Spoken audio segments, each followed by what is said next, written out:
এই শুকনো পাতাটিকে দেখুন, নিষ্প্রাণ হয়ে পড়েছে।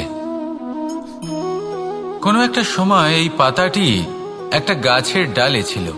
সেই গাছ ওর লালন পালন করত। যখন যখন বাতাস বইত, এই পাতায় কম্পন দেখা দিত, মনকে প্রফুল্ল করে তুলত।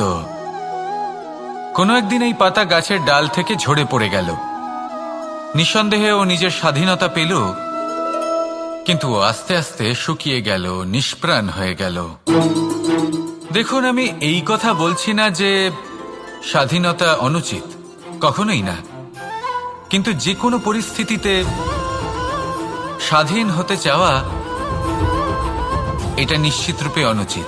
আমরা যদি আমাদের জীবনে পরিবারের গুরুত্ব ভেবে দেখি, তাহলে এই পরিবারে যতই মতভেদ থাকুক না কেন, যতই মনোমালিন্য থাকুক না কেন, যতই বিবাদ থাকুক না কেন, এই সব মিটিয়ে নেওয়া অত্যন্ত প্রয়োজনীয়।